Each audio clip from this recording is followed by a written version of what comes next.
So I'd like to welcome everyone and say good afternoon, and welcome to our City of Rancho Mirage City Council meeting, and it is the City Council, Library and Observatory Board, Housing Authority Board, and the City Council representing the Redevelopment Successor Agency, and this is a regular meeting, and it is Thursday, May 7th at 1 p.m., and we will start off by having our flag salute. So, Isaiah, would you like to start everyone on that? Yeah, thank you, Mayor. Please rise. Okay. I pledge allegiance to the flag of the United States of America, to the republic for which it stands, one nation, under God, indivisible, with liberty and justice for all. And we will now move on to Christie for roll call. Councilmember Kite? Councilmember Kite here. Councilmember Townsend? Here. Councilmember Weil? Here. Mayor Pro Tem Hobart? Here. Mayor Smotrich? Here, and thank you, Christy. And now we'll move on to non-agenda public comments. And this is an opportunity for the public to speak on issues that are not on the agenda for a maximum of 3 minutes per speaker. And Isaiah, maybe you could tell us if you see anyone from the public that is wishing to speak. Yes, thank you, Madam Mayor. So we do have some speaker cards here for the members that are here in person. If you are participating on phone and would like to make a public comment, you may alert us by hitting *9 on your telephone. Once again, if you're on the phone and you would like to make a non-agenda public comment, please press *9 on your telephone, and staff will call you out when it's your turn to speak. But for now, let's move on to the speaker cards for the individuals we have here in person. So our first... Isaiah, you're now breaking up on my telephone. I don't know if anyone else is having a problem. No, you're coming through clear on mine. Mine's good there.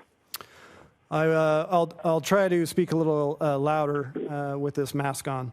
Well, I can hear the volume okay. It's just that you seem to be breaking up every other word. So I'll change phones. And if you have me on your speakerphone, no. Okay. I changed phones. Okay, so we'll see how this goes. Okay, so thank you. Oh, you're still breaking up on my phone. Okay, go ahead, Isaiah, and we'll see what happens. Okay, I'll go ahead and run through non-agenda public comment, and then maybe after this period, you can let us know if it's any better for you. Okay. All right, our first speaker is going to be Jim Elliott.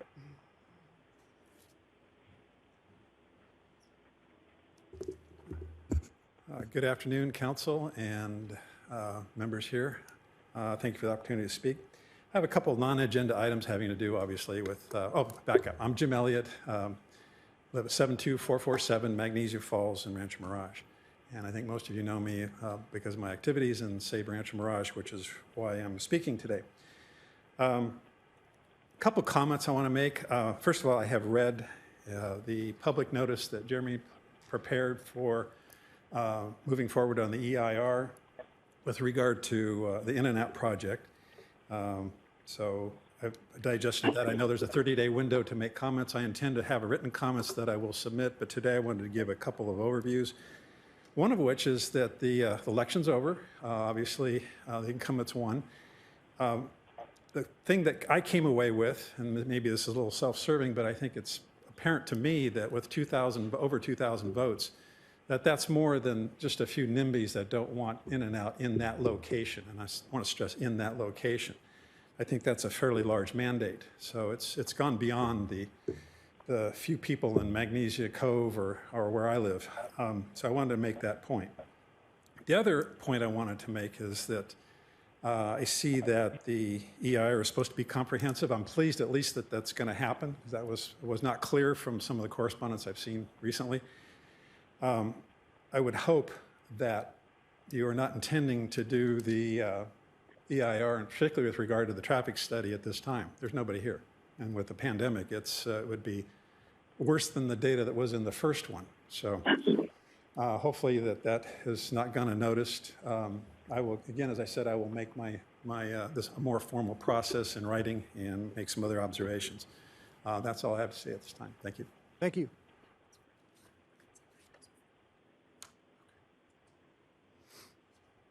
Laura Clark.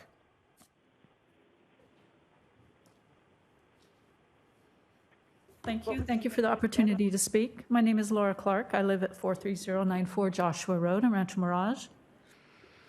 On May 1st, 2020, the city clerk, city council, and the city attorney received a letter and exhibits from Bruce Bauer, the lawyer representing Save Rancho Mirage, in its lawsuit against the city regarding a proposed real estate development project in the Rancho Las Palmas shopping center. Mr. Bauer's letter identified multiple items of questionable legality relating to the council's actions or lack of actions on item 8 of the published agenda for the April 16, 2020 council meeting. The people of Rancho Mirage have a right to be assured that City Council conducts its business in an open and lawful manner. I now deliver a copy of Mr. Bauer's letter and its exhibits to the City Clerk so that it becomes part of the public record of this City Council meeting. And that concludes my statement. Thank you. Thank you.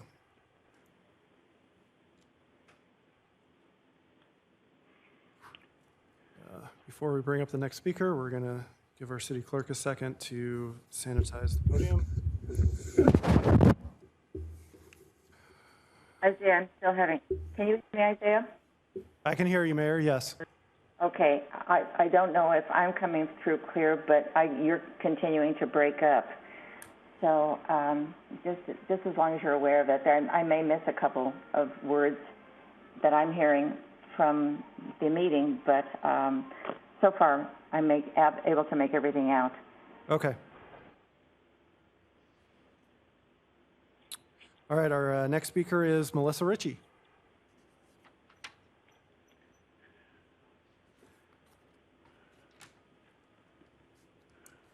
Good afternoon, council members and representatives of the city. Thank you for giving me this opportunity. My name is Melissa Ritchie. I'm president of the local nonprofit group Rancho Mirage. Preservationists and architecture fans across our valley were saddened to hear that another valuable piece of Rancho Mirage mid-century architecture was recently lost to demolition. It was the Hyatt von Dane residence, also known as the Heaven Can Wait House at 40995 Thunderbird Road in Thunderbird Heights. The property was a sprawling mansion comprising 7 bedrooms in 8,000 square feet on more than 2 acres. It was designed by desert architect Howard Lapham in 1960 and was the subject of a cover story for Architectural Digest magazine in 1961, and I'm showing a copy of that magazine. The house was remodeled in the late 1960s by famous Palm Springs designer Arthur Elrod for Mr. and Mrs. Roy Woods of Oklahoma, and the home was again featured in Architectural Digest.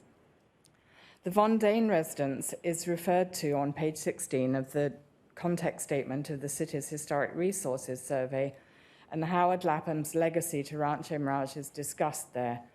It included the fabulous Ichpa Mayapan at the top of Thunderbird Mesa, a house that was immaculately restored a few years ago after it fell into disrepair, and that now often hosts President Obama. Hyatt von Dane was a millionaire entrepreneur whose name was given to the Hyatt House Hotels chain. He also gave his name to Von Dane Road in Rancho Mirage. I want to read out a letter from one of many that we received. We received hundreds of emails, messages, and phone calls about the destruction of the house. This is from Piper Mavis. She's a third-generation owner of the Jorgensen Mavis residence. She expresses the concern that many cities have to struggle to manufacture a marketing gimmick to distinguish themselves from others. Rancho Mirage already has one, a sophisticated one at that, in its architecture. Not only would it truly be a loss to architectural history to squander its legacy, but you're throwing away a valuable potential brand that took decades and millions of dollars and a golden age of Hollywood to an internationally recognized group of architects to realize. I'm asking that you please consider Rancho Mirage's past heritage as an integral part of its future. Thank you for your time. And that was signed by Piper Mavis, who's the third-generation owner of a very famous house at Thunderbird Country Club, the Jorgensen Mavis residence. Thank you for your time. Thank you.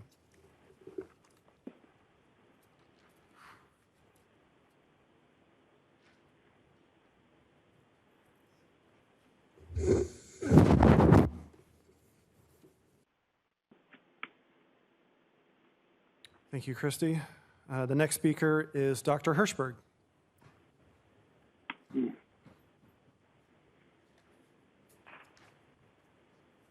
Good afternoon. I'm Dr. Joel Hirschberg at 72166 Desert Drive. This is deja vu, I guess, and I'd like to first congratulate Mr. Weil and Mr. Kite on a successful election. It was our democracy in an example, and I'm hopeful that that everybody is appreciative of their efforts.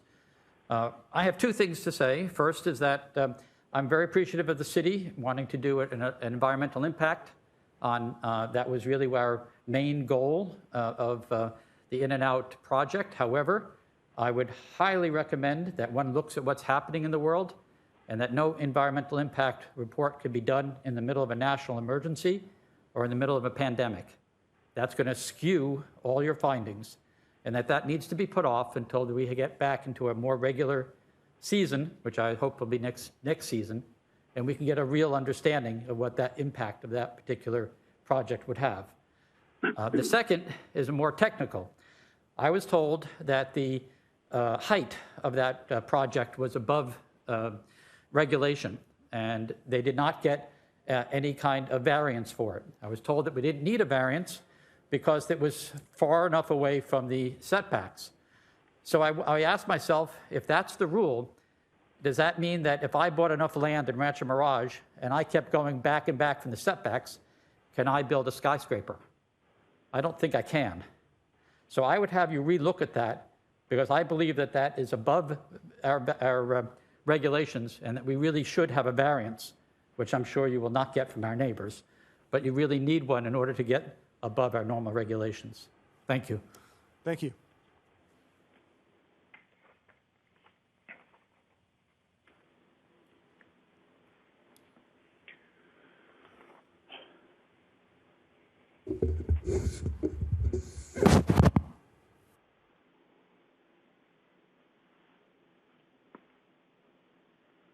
Thank you, Christy. The next speaker is Brad Anderson. Oh, he submitted written communication, correct? That's correct. Okay. So the city clerk will now read the written communication that we received from Brad Anderson. Okay, so please consider reviewing how the city conducts its governance. During the prior Rancho Mirage City Council meeting, it was decided to extend its citywide mandates on its services and its residents' businesses until the next scheduled Rancho Mirage City Council meeting held on May 7th, 2020. Please adapt to the rapid changing day-to-day requirements that are dictated by unelected public health officials that are misinformed or have misinformed us all. It appears that the forming of a dangerous narrative has the potential to harm the personal liberties of each resident and causes distress among us all, and continues to damage the well-being of the young and or helps to mold the youth's attitudes for future public health experiments related to unreasonable sizzles of liberty. Please remember that special meetings and or emergency meetings can and should be used by the city. It's alarming that the ease to extend restrictions on Rancho Mirage residents for a number of weeks for the sole convenience of the Rancho Mirage City Council members is very disappointing and may cause unfortunately and unforeseen damages to many. Please be prepared to act to end all restrictions on every citizen. That's the end. Thank you, Christy. Our next speaker is Stephen Jaffe.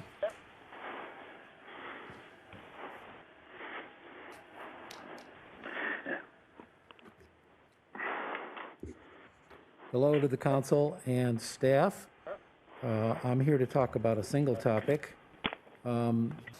About 7 months ago, October 10th, 2019 to be exact, a lawyer by the name of Kevin Schenkman wrote a long, detailed, and highly footnoted or citation noted letter to the City Council. Was sent to Ms. Ramos. I presume it's already in the public record. If I'm mistaken, I apologize. I have one here. If that's not the case. The topic of Mr. Schenkman's letter was the California Voting Rights Act and how it applies to the at-large elections in the city of Rancho Mirage. Mr. Schenkman contends that the present at-large election system violates the California Voting Rights Act, and he demands that the city of Rancho Mirage adopt district elections, which it previously has done. I'm aware that the city attorney has made somewhat extensive comments to the media about this issue. He gave a long interview to the Desert Sun in which he challenged the merits of Mr. Schenkman's argument, said this doesn't apply to our city. But here we are 7 months later, and as of a few weeks ago, the city has never responded to Mr. Schenkman. It has never responded to Mr. Schenkman's letter. Once again, if I am in error, I apologize, but that's the best information I have.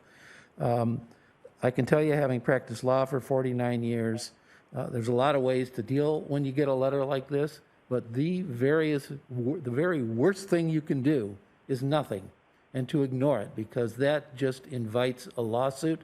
It invites the necessity of engaging counsel, the expenditure of hundreds of thousands of dollars of legal fees. So I urge the city council to instruct the city attorney or engage outside counsel if they wish to make a substantive good faith response to Mr. Schenkman's letter. Thank you very much. Thank you. That's the end of my yellow speaker cards. Before we go to the individuals on the phone, again, if you're on the phone and you'd like to make a non-agenda public comment, you may do so by pressing *9 on your telephone. Is there anybody else that didn't fill out a comment card that would like to speak at this time? Okay, seeing none, we will move to those on the phone. And again, that's *9 on your phone. And let's see if anyone has raised their hand. Okay, Isaiah, as long as we... 1 second, Mayor, 1 second. I'm just checking the phone log to see if anyone raised their hand. Okay, my phone cleared up finally.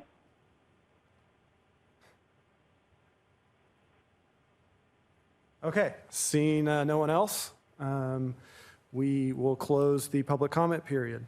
And Mayor, I will turn it back over to you. Thank you. And I want to thank all the speakers who spoke from the public. And now we will move on to the city manager comments. So there, I see Melissa Ritchie has left. To provide a little bit more context to our historic designation process, the city puts a lot of effort into that program. We have a wonderful commission that oversees that program. We have about 70 properties that are designated within the city of Rancho Mirage, and that includes 2 historic districts. And I think it's important for us all to remember with the historic designation program, it respects property owners' rights. And it is a voluntary program based on if the property owner wants to designate their property. In the case that was referenced, the property owner indicated that they did not want to designate their property. So this issue is not a historic designation issue because it respects the rights and the decision of the actual property owner. This case was solely on a permitting issue.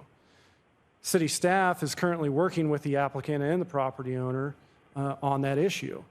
And it's important to note publicly that no outside group or individual is going to influence the outcome of that process with the applicant. So the city is currently working on this issue. It is not a historic designation issue because the property owner did not want to voluntarily designate his property. And that's where we stand on that. Thank you, Mayor. Thank you, Isaiah. So we'll move on to the minutes, and if there are no additions or corrections, may I have a motion and a second to approve the minutes? So moved. Ted Weil. Second, Richard Kite. Okay. Please vote. Christie? Certainly. Councilmember Kite? Yes. Councilmember Townsend? Yes. Councilmember Weil? Yes. Mayor Pro Tem Hobart? Yes. And Mayor Smotrich? Yes. Thank you. Motion carries 5-0. Okay. And I believe I may have moved on and skipped the city council board member comments. So maybe we can go back to that. And if there are any city council member comments, we can do them right now. Is anyone chiming in? I'll pass to the end. Thank you, Charlie. Thank you, Charlie. Ted, any comments from you? No, not at this time. Richard, comments from you? Later, please. Dana, any comments from you? No. Okay, so we will then move back to the next item on our agenda, and that is our consent calendar, and that will be handled, of course, by our city manager, Isaiah Hagerman. Thank you, Madam Mayor, members of the council. You have 6 items on your consent calendar for consideration today. Item number 1 is to waive the full reading of all ordinances introduced or adopted pursuant to this agenda. Item number 2 is to adopt ordinance number 1171, second reading, adding chapter 15.86 and to Title 15 of the Building Code, which will streamline our permitting process for electric vehicle charging stations. Item number 3 is the fiscal year 2020-2021 rent levels for the Housing Authority-owned residential properties. And on this one, it's important to note why the council's taking this action today is we have property owners that are receiving rent decreases as a result of this action. So if the council were to delay this action, those people receiving the decrease in rent levels wouldn't see those. Any rent level that is increasing, we are not implementing those at this time, and we will review them later in the year to determine if it's appropriate to increase rent levels. So based on the action that the council is considering today, we're doing this so that we can implement the rent decreases for the people that are having their rent reduced. And again, remember, these rent levels are based on income. And so as income changes, if your income is reduced, your rent goes down. It's also important to note that in response to the pandemic, any tenant that was impacted by a loss of income because of the shutdown of their business or loss of income, we have already implemented those rent decreases and recertified their rent levels based on what they're experiencing right now. So I'd like to thank staff for being very responsive in that area to the needs of our housing authority properties and their tenants. Item number 4 is to receive and file the March 31st, 2020 quarterly treasurer's report. Item number 5 are contracts, and item number 6 are demands. Before we move on to anyone on the phone, if you'd like to speak on any of these items, you may do so by pressing *9. Let's go to the people that are here in public. Is there anybody in the audience that would like to speak on one of these items? Seeing none, I do believe we had a written comment submitted by Brad Anderson for item number 3. Christy, would you please read that into the record? Yes. Please consider allowing all current residents of the Rancho Mirage Housing Authority-owned residential complexes to be free of any potential rent increases this year. The City of Rancho Mirage proposed a delay for rent increases until September 1, 2020. Due to the government responses of the detection of COVID-19, it is a very generous offer.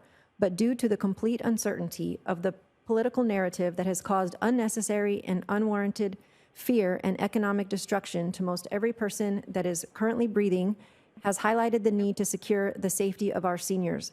Please avoid any added burdens that may affect the health and safety of our residents. by ensuring that there will be no added financial worries placed upon them this year by the City of Rancho Mirage in the form of rent increases. Please be advised that the city's generated board report detailing income levels and unit numbers, plus medical credits received, appears to disclose information that may cause distress to members of each community of complexes. The medical prescription rent credit program, which was referred in words to the effect of a drop in the bucket in regards to the city's cost of the program, spoken by a past Rancho Mirage city manager, such a program should be strongly recommended to each renters and possibly expand to include diet requirements needed by renters. Please highly recommend and advise such cost savings programs to all members of those city-owned properties. I noticed the Palm Springs City Council mayor mentioned the word grandfathered to be replaced in city documents as grandparented. Interesting changes being made to long and established methods of understanding. This is in reference to grandfathered resident, no base rent increase. Good luck. Sincerely, Brad Anderson. Thank you, Christy. Those on the phone, again, *9 if you'd like to speak at this time. Seeing none, Madam Mayor, I'll return it to the council. Okay, thank you so much, Isaiah. And if there are no further comments from council or from the public, I would like a motion, hopefully, to approve the consent calendar and a second. Move approval. Okay, may I have a second? I'll second that. Ted Weil. Okay. Christy, would you please ask for votes? Of course. Councilmember Kite? Yes. Councilmember Townsend? Yes. Councilmember Weil? Yes. Mayor Pro Tem Hobart? Yes. Mayor Smotrich? Yes. And motion carries 5-0. Thank you so much, Christy. And now we will move on to the action calendar and item number 7, and this is regarding the coronavirus disease 2019, COVID-19, and this will be handled by Isaiah Hagerman, our city manager. Thank you, Madam Mayor, members of the council. We have two parts of this presentation today. I'm going to handle the first part, and then Gabe Cotting, our Director of Marketing, is going to handle the second part of the presentation. Gabe's part of the presentation is going to give the council an overview of the Great Plates Dinner Program, which provides federally and state-funded assistance for providing meals to seniors. Before we get into that program, I'll give my part of the presentation. So on Saturday, March 7th, 2020, we had our first locally acquired case of COVID-19. We held a special meeting on Monday, March 9th, where we started to take various actions, including the closing of our library and canceling all city events and issuing refunds for those events and starting to limit large gatherings. Since then, we've all seen the pandemic develop on an hourly basis, and there are now many avenues for information, but the city continues to have a strong presence online through eBlast, and we also created a Nextdoor account so that we can promote the information that's coming out via our eBlast to a different audience. With anything, as this has developed, so have the regulations, and our main form of communication to the community has been our eBlast, Nextdoor accounts, and then we also set up a dedicated hotline and email address where members of the community could call in and ask questions or report concerns regarding the mandate. And staff has been doing a great job responding to those emails and those phone calls. From a health perspective, the city's website and all of our communication notes that these are not avenues for health questions. Your health-related questions should be directed at hospitals. Eisenhower Hospital here locally has been a leader on this topic since the very beginning. They've been doing a fantastic job. Their hotline has fielded thousands of calls. It's 24/7 by registered nurses. And they've responded very appropriately to this community. Having Eisenhower in our community has long been a pride point, but I think what they've demonstrated through this pandemic only enhances their standing within the community as being the top leader in the medical field out here and when it comes to quality. So thank you to Eisenhower for all their great efforts and the work that goes behind that. From a city standpoint, we are requesting that the council take certain actions today. Excuse me.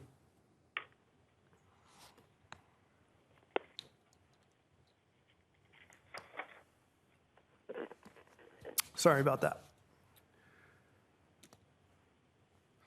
The Rancho Mirage Dog Park has been closed and is closed currently.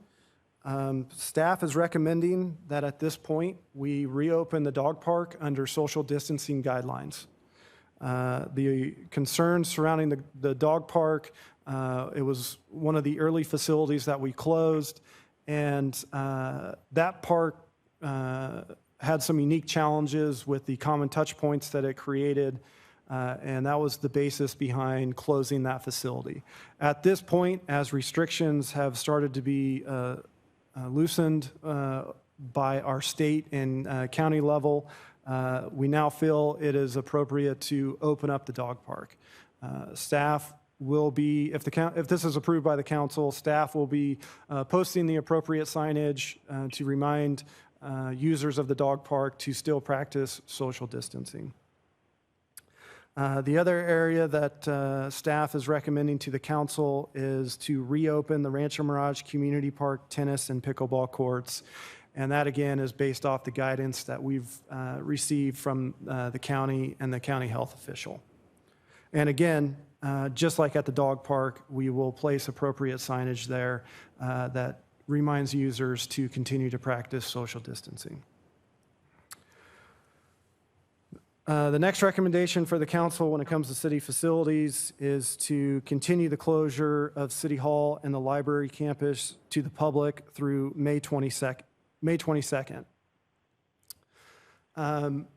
As we continue to work through this process, there are several facility-related items, improvements that need to be brought in to both protect the public and city staff once we go back to some level of operation. And City Hall, from a functionality standpoint, will be able to operate much like it was. There will be some new enhancements, which I will go into in a minute. The library will definitely experience the most changes. The library saw a high number of visitors on a daily basis. They did numerous programs. They have many areas where people can congregate and use to sit and read a book. So from a facility standpoint and an operational standpoint at the library, that facility will definitely go through the most changes. Obviously, at this point, even though some restrictions are starting to be loosened, when it comes to the library, they will not return to operation as normal. City staff will be implementing several mitigation and safeguard measures to the facility itself and in the operation of the library. Obviously, programming was a very important part of the library and still is. However, it is not yet safe to return to those normal operations. So there will be no programming at the library for some time. We're also going through the facility and moving furniture and seating areas to accommodate social distancing. We're also taking some of the study rooms and coming up with a plan on how an individual could use those rooms and then sanitize it afterwards so somebody else could. So there's many operational impacts to the library. We are also looking at limiting the occupancy within that facility when it does open back up. So the next item that the council is being asked for is to authorize a budget of $65,000 for these safety enhancements to city facilities. So that includes the necessary supplies that we're going to need. So that's the sanitation supplies. All city facilities We'll go to a accelerated cleaning process where not only will we have a cleaning at the end of the day, we're also adding midday cleanings, having necessary supplies, so every entrance in every public facility to the public will have an automated dispenser for hand sanitizer. There are going to be signage at our facilities that require the use of face masks and social distancing. There are going to be markings placed on the floor for our public counter areas. We are installing shields at our public counter areas, sneeze guards that we all have now started to see pop up at our retail and grocery store operations. And so the Public Works Department went through each city facility kind of based on its use and developed a list of enhancements. Every public restroom in all city facilities is being transitioned any way we can to reduce common touch points. So examples of that is many of our public restrooms don't have automated water and soap dispensers and paper towel dispensers. So we will be going through each city facility to change to that automated approach so that we can reduce those common touch points. That's just one example of the many improvements. Doorways where there used to be an internal doorway are now going to be removed. So that's one less door handle, one less common touch point where we can. Obviously, if it comes to a secured area, we're not going to be removing those doors. So there's many enhancements that we're going to be bringing in, and that's the purpose of this budget, so that we can start to prepare the facility and operationally for going back to allowing the public in public facilities. I've participated on numerous conference calls with my fellow city managers, both here in the Valley and in Western Riverside County. And we're all pretty much taking the same approach when it comes to the improvements that we're bringing in, the safety enhancements that we're bringing in into public facilities. The next item that the council is being asked to approve is a one-time payment of $19,000 to the Rancho Mirage Chamber of Commerce. So our chamber is been doing a great job for our business community through this pandemic. Like many organizations in the Valley, the Chamber's primary funding source were events. And the Chamber, like everyone else, has had to cancel those events. There were 2 events that the city was directly involved with, and the Chamber board requested from the city some consideration of some of the costs. And these were just hard costs. This isn't lost profit or anything else. These were hard dollars that the Chamber incurred on 2 events that they're asking for some assistance in paying from the city. So those 2 events were the State of the City. So obviously during the pandemic, we made the decision to cancel that event.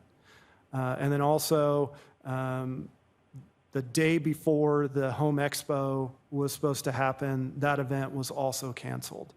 And the city was involved in both of those. So in total, the hard cost between those 2 events was $19,000. And that's what they're asking for assistance from the city.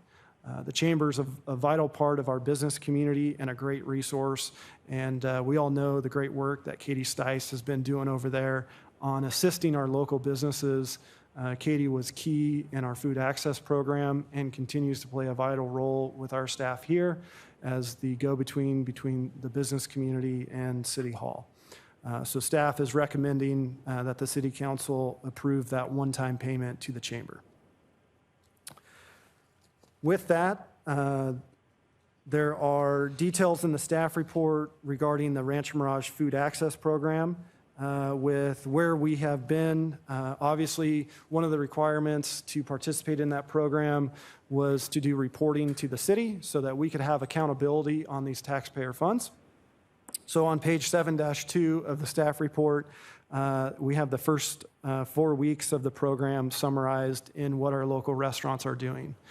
And I think we've all seen the impacts of this and the struggle on our local business community as a result of the pandemic.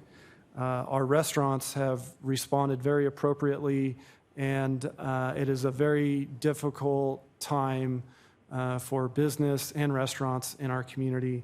And I know we've received a ton of positive feedback from those restaurant and business owners regarding this program, and the council's seen many of that communication.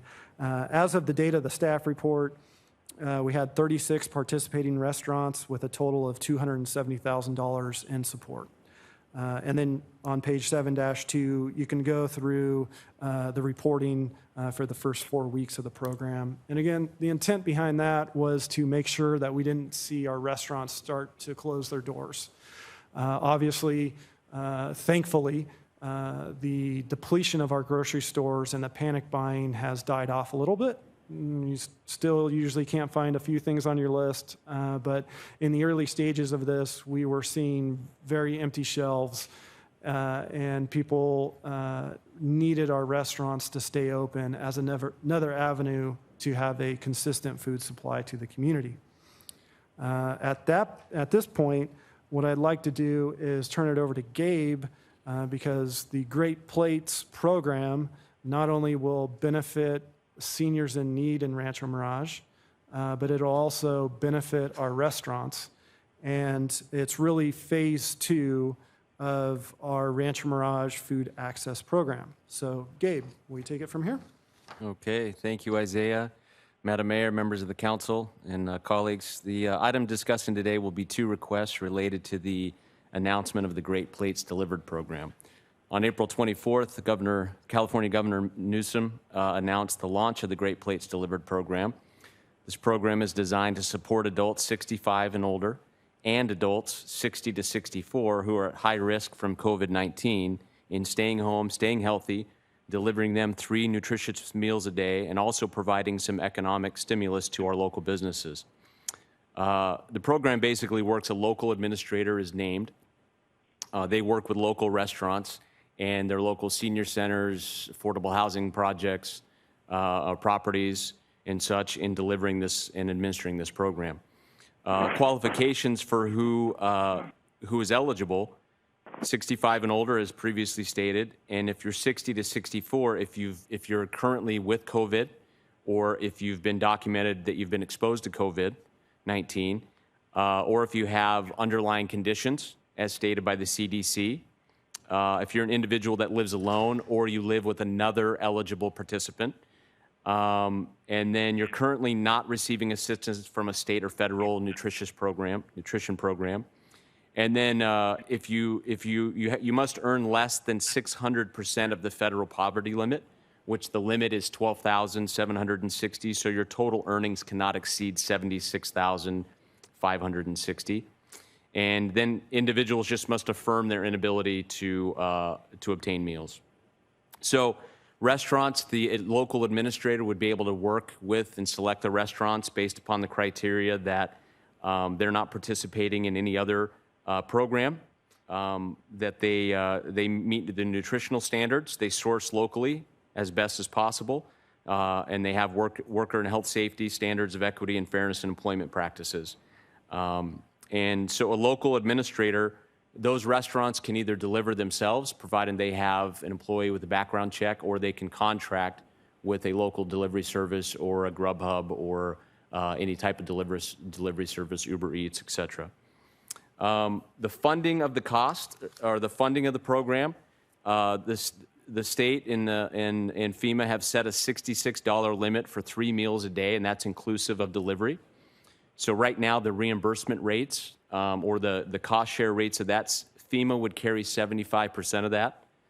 The state would take an additional 18.75%, and then the local share of that would be 6.25%.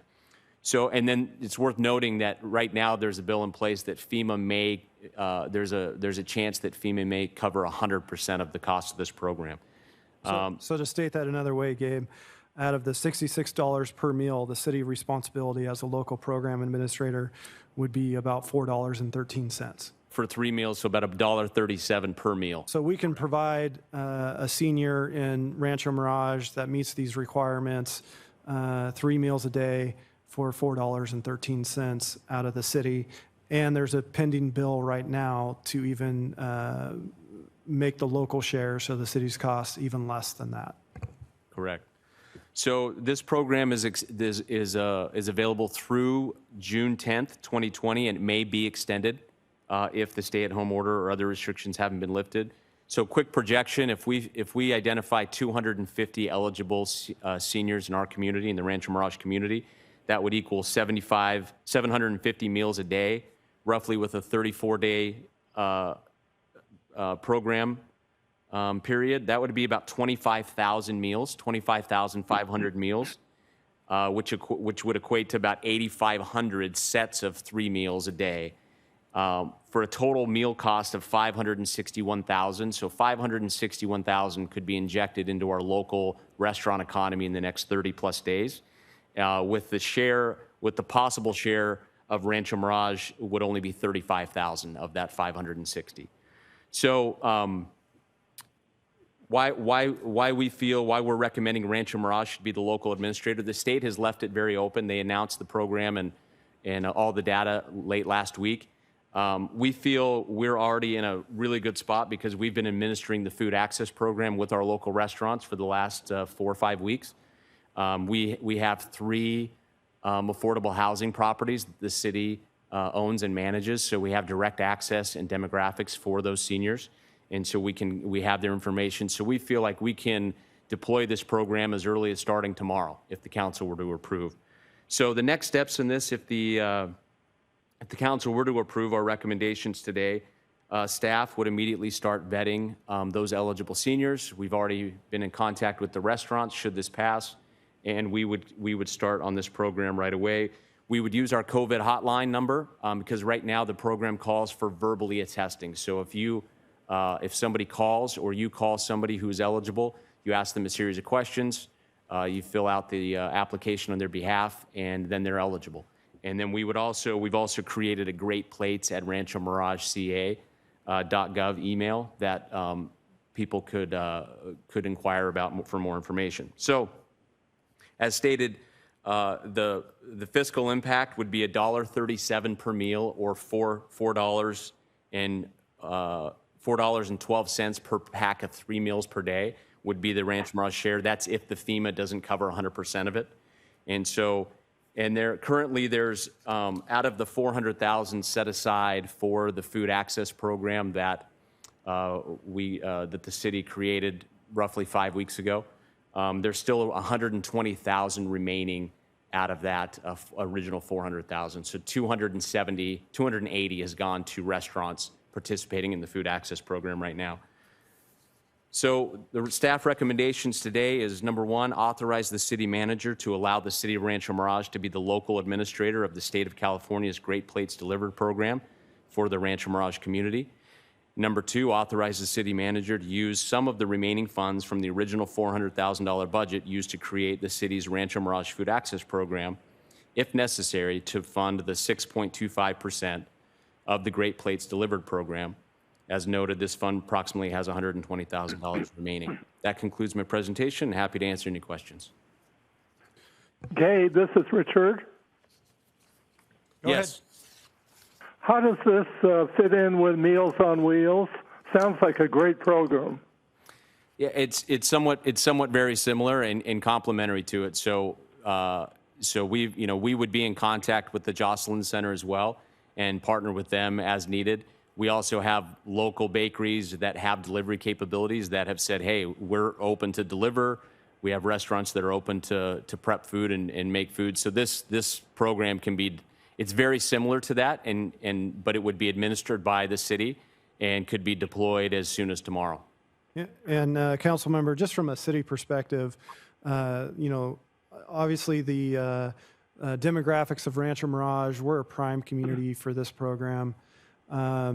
And from a city standpoint, staff feels like we can be more responsive and get this operational much quicker than defaulting to the county and try and let the county do it on our behalf.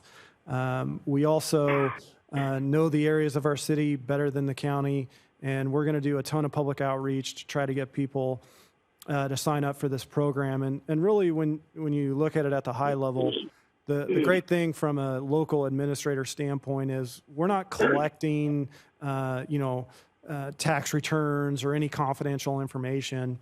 It's important to note that the way the program works is people just have to attest verbally to our staff that they meet the criteria. So as far as the risk of getting confidential information or having participants have to turn over confidential information, this program doesn't have any of those requirements. It's also important to note that any delivery driver within this program is subject to a background check. And so obviously, given the timing of this, we are going to be utilizing drivers that have already gone through the required background checks. So really this program, being the local program administrator, even though that brings a little bit of the cost onto the city, we felt that was worth it with our ability to get this up and running before anyone else and being able to be more responsive to our community and our seniors in need. Does the recipient of the food get to choose where they get the food from? At this point, no. They'd be able to volunteer any nutritional requirements, but we would create the schedule and the restaurant and the meals, but they would be able to submit if they're, like, for example, if they're gluten-free or vegetarian, we would be able to accommodate those type of requests. Yeah. What a great program. The meals all have to meet nutritional guidance that's been issued by the program. So that's what we do as the local program administrator is we work with the restaurants to make sure that the meals that they're preparing meet the nutritional requirements that the program has. This is Dana. I'd like to go back to the discussion about the parks that Isaiah gave us. I'd like to add a paragraph or part of a sentence that says the following. If staff determines that circumstances have changed, staff shall have the authority to close any or all parks under such circumstances as staff may require. Okay. Are there any other questions or comments from council at this time before we move to public comment? I'll make the comment. This is Ted, and I just want to say regarding the meal program, I think this is another example of why Rancho Mirage is a leader in the Valley. I think it's an incredible program. It shows our compassion. It shows that we're thinking in a forward manner, and I know that the seniors, particularly those that are on limited budgets, are most appreciative. And so I think it's a commendable program, and I just couldn't be more proud to be able to endorse this kind of an action. Thank you. Okay, thank you, Ted. Also, Charlie, did you have a comment you wish to make? Not at this time, but I will. Okay. Ditto what Ted just said. Okay, and I would just also like to ask Isaiah, in regard to masks at our library, is that something that we are going to require in our library and also at City Hall? Yes. Okay, so if we are going to be putting out notifications, and I'm hoping that we will put out an e-blast letting people know what is now going to be open and the requirements. Perhaps we could add that something to the effect that no mask, no entry.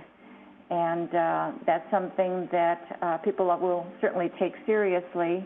And if we can do an e-blast on that, that would be terrific. And I would also like to comment just very briefly about how wonderful these programs have been for our restaurants, and especially the part where the items are available, like bread and eggs and milk and butter. These are things that, as you said, Isaiah, are not always available at the markets, but this also enables the restaurant owners to cover some more of their expenses for items that are not food items and that are just sitting on a shelf. So whoever decided to include that, kudos to them because it really has made a difference. So we're delighted with this whole program. We're delighted with the food program and that our parks are going to be open again. And we'll be real careful with everything.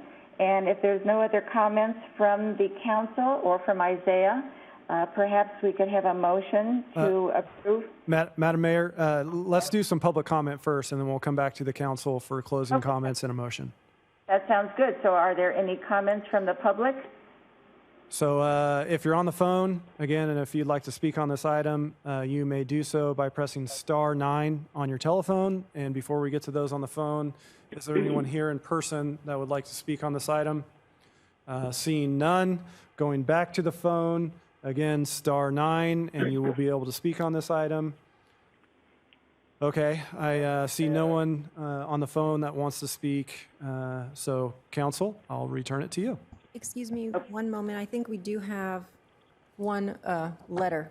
You should have one speaker card. We have a letter to read. Okay. Please read the comment. Okay.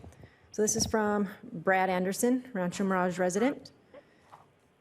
And this is, please disallow the Rancho Mirage Chamber of Commerce from collection of moines from their requested aid in an undetailed report of any accounting for their need of financial aid that was requested in the amount of $19,000. It's been stated that the chamber is playing a vital role for business community during the pandemic. It's yet to be determined if only chamber members are being selected for the Rancho Mirage Food Access Program, which has barred several Rancho Mirage businesses from participation in a city-funded emergency program that favors one business over another. Thank you, Brad Anderson. Thank you, Christy. And I would like to note, just for the council's benefit, when it comes to the city facilities, so our staff routinely visit parks and check in on them. So as part of their daily routines, they are trained to gently remind members of the public if they see behavior that is not conducive with the rules that are in place. So we will be checking in on our parks and making sure that people are compliant with the social distancing. From a community standpoint, and you can see it here today, our community has responded very well and very appropriately to this pandemic. And, as we begin to open up more, in the event that somebody does maybe forget their mask, we do have a few extra masks in stock so that we don't have to decline service to somebody, and we will be able to provide them a substitute mask if they happen to forget theirs. By and large, what we see around our community every day is everybody understands it. It's witnessed here today where every speaker had a mask on that was here from the public. So we will continue to monitor our parks as they're open and try to head off any issues that we see with that. And of course, this is all subject to the data and the science behind it. So as we start to loosen these restrictions, if we start to go the wrong way as a county with the case counts and the infection, then you may see a tightening back up. But right now, our community has responded very appropriately to this. So we're not anticipating any issues as a result of what we're asking the council to approve. Okay, that sounds wonderful. All right. So now that we have addressed whether there are comments from the public. Madam Mayor? Yes, sir. If I may, I would like to state that the recommendation of the Chamber of 19,000 was completely verified and explained by Mr. Isaiah Hagerman as to why they need it and the two events that were canceled. Thank you, Charlie, for clarifying that. Thank you. Any other comments from council? Okay, hearing no other comments, perhaps we could move forward with a motion and a second. Someone likes to go ahead and do that? Well, I will do the motion that the council accept the specific request and recommendations A, B, C, D, E, and F with the additions of the remarks from Dana Hobart and Iris Smotrich to be included. Thank you, Charlie. May I have a second? I'll second that. Ted Weil. Okay, thank you. And Christie, will you please vote? And so just to summarize that for the public, so, and Charlie, you can tell me if I'm correct here. Your motion was to approve the reopening of the Rancho Mirage Dog Park, to approve the reopening of the Rancho Mirage Community Park tennis and pickleball courts, to authorize the continued closure of City Hall and the library campus to the public through May 22nd, to authorize a budget of $65,000 for safety enhancements at city facilities, and to approve a one-time payment of $19,000 to the Rancho Mirage Chamber of Commerce, and with the amendment that the city manager has the ability to reclose these facilities if issues start to develop. That is correct. That's A, B, C, D, E, F, and what you just said. And F would also include the administration from the city of the food program. Right. So what we'll do is, what I'll ask the council to do is if we could take action on the motions I just read, and then we'll come back to the council for the Great Plates program. Okay, then we'll do it that way. Christie, will you go ahead and take roll, please? And Certainly. vote? Councilmember Kite? Kite, yes. Councilmember Townsend? Townsend, yes. Councilmember Weil? Yes. Mayor Pro Tem Hobart? Yes. And Mayor Smotrich? Yes. Motion carries 5-0. Thank you so much, everyone. And now we will move on to item number 8. So Madam Mayor, before we move on to that, there's, we need, the council would need to take action on the Great Plates program. So to summarize, what staff is requesting is that the city council authorize the city manager to allow the city of Rancho Mirage to be the local administrator of the state of California's Great Plates delivery program for the Rancho Mirage community, and authorize the city manager to use some of the remaining funds from the original $400,000 budget used to create the city of Rancho Mirage's food access program to fund, if necessary, the 6.25% of the Great Plates delivery program. This fund has approximately $120,000 remaining. Okay, thank you. And as long as we're voting on that separately, are there any comments from the public? I'm not seeing any. Okay, so we'll close the public comments portion. And are there any comments from the council? Okay, I hear no comments. So if we can go ahead and have a motion for that. I will make the motion, Madam Mayor, that the Great Plates delivery program will be approved. And may I have a second? Second. Okay, so we have a motion and a second. Chrissy, will you please take the vote? Councilmember Kite? Kite, yes. Councilmember Townsend? Yes. Councilmember Weil? Yes. Mayor Pro Tem Hobart? Yes. Mayor Smotrich? Yes. Motion carries 5-0. Okay, thank you, Christy. And now we shall move on to item number 8, and this will be handled by our city clerk, Christy Ramos. Okay. So, good afternoon again, Mayor and council members. As you know, an all-mail ballot general municipal election was conducted on April 14th, 2020, for the purpose of electing 2 officers to serve as Rancho Mirage City Council members for 4-year terms. All aspects of the election were conducted in the time, form, and manner as provided by law. The Riverside County Registrar of Voters canvassed the returns of the election and provided certified results. Out of 11,319 registered voters, 5,840 ballots were cast, for a 51.59% voter turnout. Votes for the 2 full-term seats are as follows.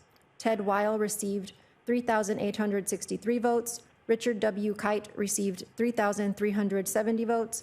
Maggie Lockridge received 2,011 votes, and Stephen Jaffe received 1,615 votes. The California Elections Code requires that the city elections official certify the election results to the governing body via adoption of a resolution reciting the facts of the election. An official statement of the election results is attached to the resolution. Upon adoption of the resolution before you, Councilmember Ted Weil and Councilmember Richard W. Kite will each take the required oath of office and receive their certificate of election. That concludes my report. Thank you. Thank you, Christy. Before we move to the council, we'll take public comment on this item. So those of you on the phone, if you'd like to comment on this item, please press *9 on your telephone. And before we get to you, I'll go to anyone here in person. Anybody wish to speak on this item? Seeing none here in the audience. Anybody on the phone? Again, *9. Seeing none, we'll close the public comment period and return to the council. Thank you, Isaiah and Christy. Okay, so as long as we have no comments from the public or from the council, may I have a motion and a second? I'll make a motion to accept the elections as stated. Okay, may I have a second? Well, is that, my only question is that broad enough? May I add to that just a little bit, Charlie? You sure may. We'll have a comma after where you ended. And we further move that the City Council adopt resolution number 2020 next in order, reciting the facts of the general municipal election held on Tuesday, April 14th, 2020, declaring the results and such other matters as provided by law. Thanks, Charlie. Okay, and I will second that. Thank you, Dana. So, Christy, will you please take a vote? Councilmember Kite? Yes. Councilmember Townsend? I think so. Councilmember Weil? Yes. Mayor Pro Tem Hobart? Yes. Mayor Smotrich? Yes. And motion carries 5-0. Congratulations. Thank you, Christy, and congratulations to everyone also. So now we will move on to item number 9. Mayor, before we do that, the city clerk will administer the oath. Okay. Okay, so we're going to start with Councilmember Weil. Are you there? I am. Okay, so wherever you are, can you raise your right hand? I'll read the oath of office, and you can just say, "I do" at the end, okay? I can handle that. Okay. Do you solemnly swear or affirm that you will support and defend the Constitution of the United States and the Constitution of the State of California against all enemies, foreign and domestic, that you will bear true faith and allegiance to the Constitution of the United States and the Constitution of the State of California, that you take this obligation freely without any mental reservation or purpose of evasion, and that you will well and faithfully discharge the duties upon which you are about to enter? I do. Thank you, and congratulations. And congratulations, Ted. And now, would you like to make a few comments? My comment basically is that I'm very pleased with the results of the election. I think it reflects upon the entire city council. It shows the confidence that our residents have in the manner in which our city is being administered. And although Richard and I are the benefactors of this particular election, I think we share the success with everyone on the council. And I do want to compliment my colleague, Richard Kite, who, in my opinion, also ran a very civil and professional campaign, and congratulate him on his success. Thank you. Thank you, Ted. And now we will move on to the oath of office for Councilmember Kite. Christy, would you take over for that? Excuse me. Certainly, Madam Mayor. Councilmember Kite? I'm going to... Christy, I'm standing. Okay. And you have your right hand raised? My right hand is raised. Okay, yes, here we all go. The way. Here we go.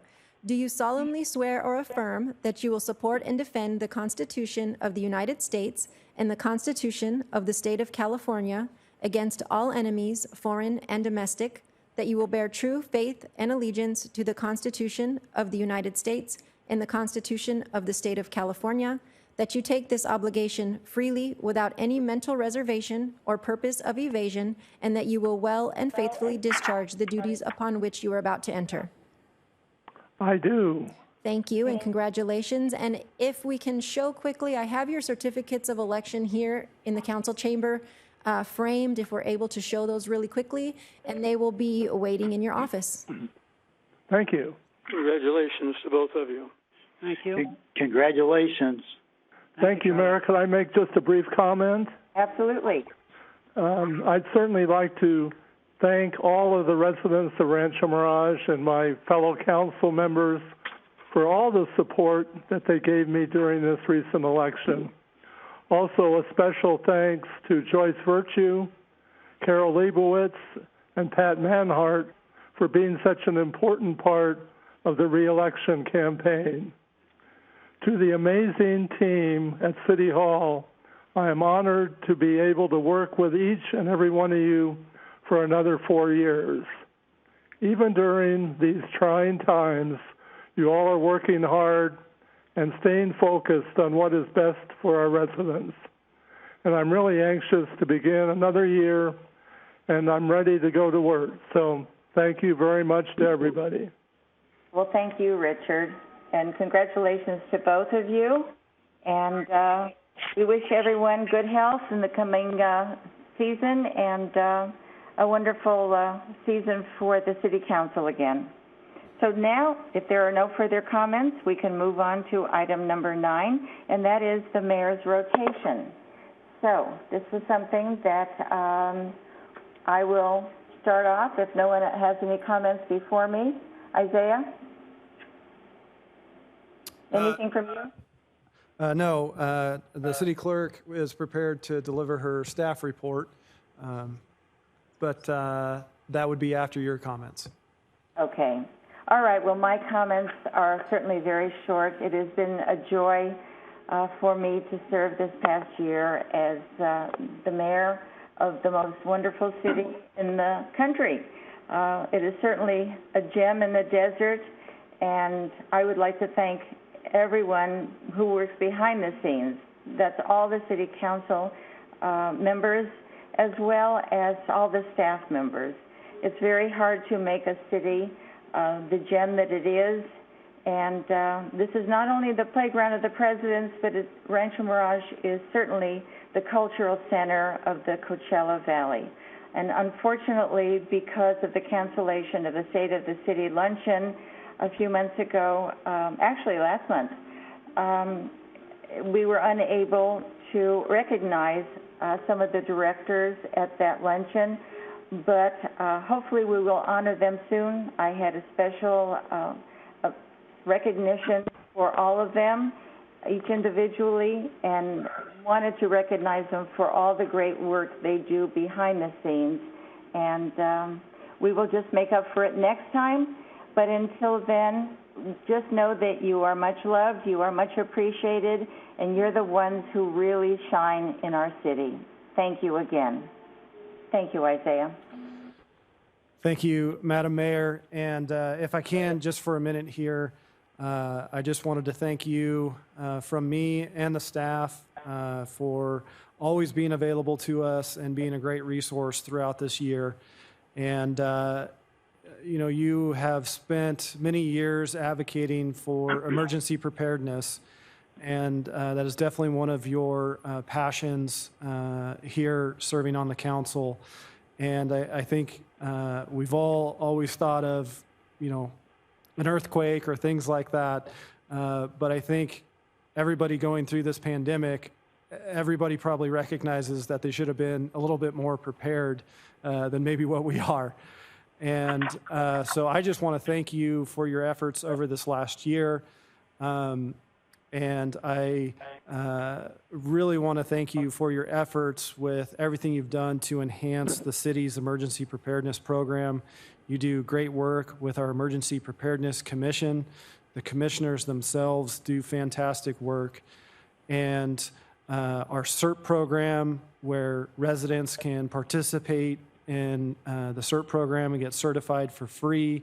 That is all put in place by your diligence and your work in this topic. So from staff, from me, thank you for your last year as mayor. Your office is right next to mine, so we spent a lot of time together. But I just appreciate everything that you've accomplished over this last year. And in your mayorship, you had to face a challenge that we've really never faced before. And you handled it very well. And I know things are difficult right now. And sometimes these meetings are a little hard to conduct over the phone, but you responded very appropriately for the community. You instantly started communicating to your residents via e-blasts and everything else to keep them informed. And one of the things that I enjoy the most about you is you are always find the positive in the situations and find a way to bring a little laughter and lightheartedness to serious situations in an appropriate way. And I really appreciate that attitude. So what I'm going to hold up here in the council chambers, I know you can't see this, but everyone else will, and you'll eventually get this. What we have here is a plaque, and obviously you know, but for everybody else, the mayor serves on the Desert Arc Board. And that's been a very big passion of hers.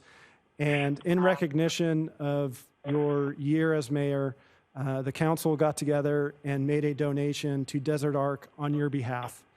And so the plaque that I'm holding up is an acknowledgement letter from the president of Desert Arc, and then noting your year as mayor here with the city of Rancho Mirage.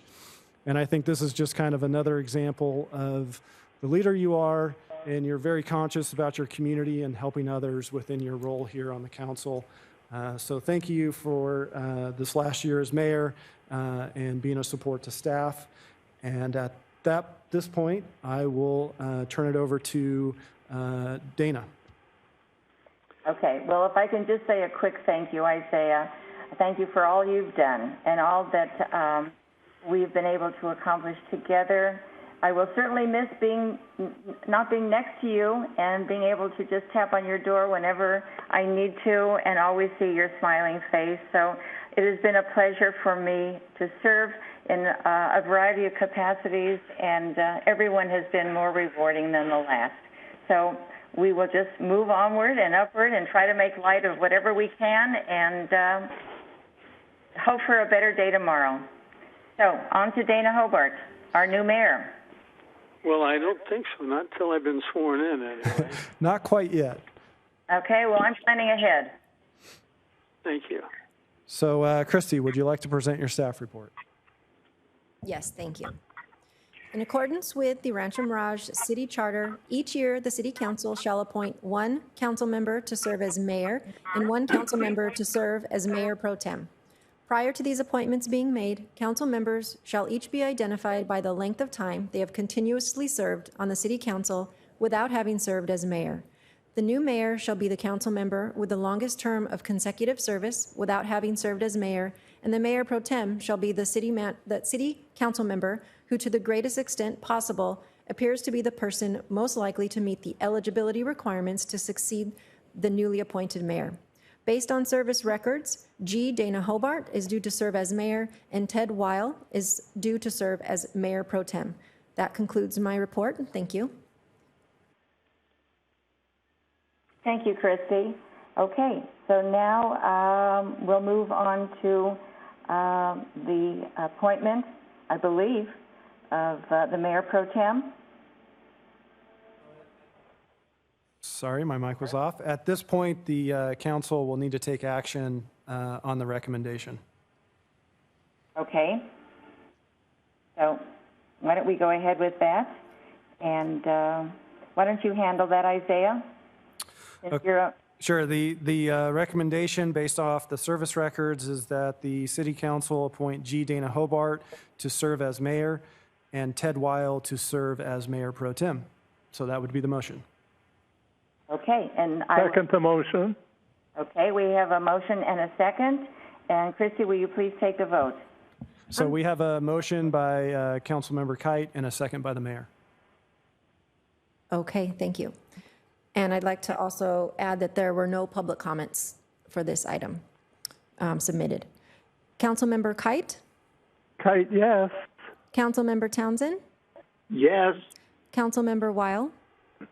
Yes. Mayor Pro Tem Hobart? Yes. Mayor Smotrich? Yes. And a motion carries 5-0. Thank you, Christy. And so now, I believe the clerk, Christy, is going to administer the oath of office to Dana Hobart as our new mayor. Yes, I will. Actually, I'll be doing both. So I'll do the Mayor Pro Tem, and then I will do the mayor, and then he will have his comments. So Mayor Pro Tem Weil, I'm going to do one more oath for you. All right. And here we go. Do you solemnly swear or affirm that you will support and defend the Constitution of the United States and the Constitution of the State of California against all enemies, foreign and domestic, that you will bear true faith and allegiance to the Constitution of the United States and the Constitution of the State of California, that you take this obligation freely without any mental reservation or purpose of evasion, and that you will well and faithfully discharge the duties upon which you are about to enter? I do. Thank you, and congratulations again. And now, Mayor Hobart? Yes, ma'am. Okay. Do you solemnly swear or affirm that you will support and defend the Constitution of the United States and the Constitution of the State of California against all enemies, foreign and domestic, that you will bear true faith and allegiance to the Constitution of the United States and the Constitution of the State of California, that you take this obligation freely without any mental reservation or purpose of evasion, and that you will well and faithfully discharge the duties upon which you are about to enter? I will. Thank you, and congratulations. Clap, clap, clap, clap. Thank you very much, Dana. especially for that rounding clap. I heard it. Yay.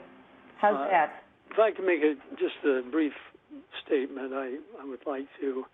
And sadly, these are not the times for post-election celebrations, nor for prolonged proclamations extolling city accomplishments over the past year and years. And there have been many. Nonetheless, I do wish to convey mine and everyone's sincere appreciation to Iris Smotrich for a job well done during the past year as mayor. She's been effective and conscientious, and you can't ask for more than that. Our exemplary city manager, Isaiah Hagerman, together with his dedicated staff, commenced this year facing issues the likes of which have never previously been encountered. We are all traveling on a road never before taken by local government. Our staff must not only keep the wheels of government running, they must also solve problems to which lessons from the past provide no guidance. Nonetheless, I sincerely believe we have a determined staff fully capable of meeting the known and unknown challenges which lie before us. And we have the perfect person to lead us in that manner in Isaiah Hagerman. Simultaneously, our staff and all our residents must protect ourselves from the new health risks and challenges encompassed in the frightening word COVID-19. The issues confronting our beloved city in this 2020 version of city government are far beyond anything we could have ever anticipated. Simply stated, today's government is uniquely different this year, a year in which we added to our vocabularies life and death concerns too horrid to fully contemplate. Like it or not, and despite differences of views on these new issues, we must not lose sight of the situation we all face as residents of the same city. We are in the same boat, and it is our challenge to keep it afloat. Our innate flexibility can make it work if we are willing to cooperate. And last and finally, I'd like to offer my congratulations to Ted and Richard on their superb and well-deserved and well-earned re-election victories. I thank you all. I hope that I will not let you down during the coming year. Thank you, Mr. Mayor, and thank you for the kind comments to staff and myself. Before we move from this item, we will open up for any public comment. So if you're on the phone and you'd like to speak on this item, please alert us by pressing *9. And before we get to you, we'll go to anyone here in person. Are there any members of the public that wish to speak on this item? Seeing none, we will return back to the telephone. Again, that's *9 if you'd like to speak on this item. Seeing none, with that, we will turn this over to our city attorney. Thank you, Mr. City Manager. This is Steve Quintanilla, your city attorney. Long time no see. Congratulations, Mayor Pro Tem Ted Weil and Councilmember Richard Kite. It was a fight well done. I congratulate both of you, and I'd just like to thank Mayor Iris Smostridge for the great work she did, and it was a pleasure working with you as mayor. And I look forward to working with Mr. Hobart as mayor again. And I am actually smiling when I'm saying that, Dina. Back to business. So the City Council now is going to recess into closed session pursuant to Government Code Section 54956.9D1 regarding the case known as State Rancho Mirage versus the City of Rancho Mirage. And that is the only item on today's closed session agenda. That's all I have to say. So we hang up and call the other number, is that right? Yes, so we will adjourn into closed session. Thank you, guys. Thank you.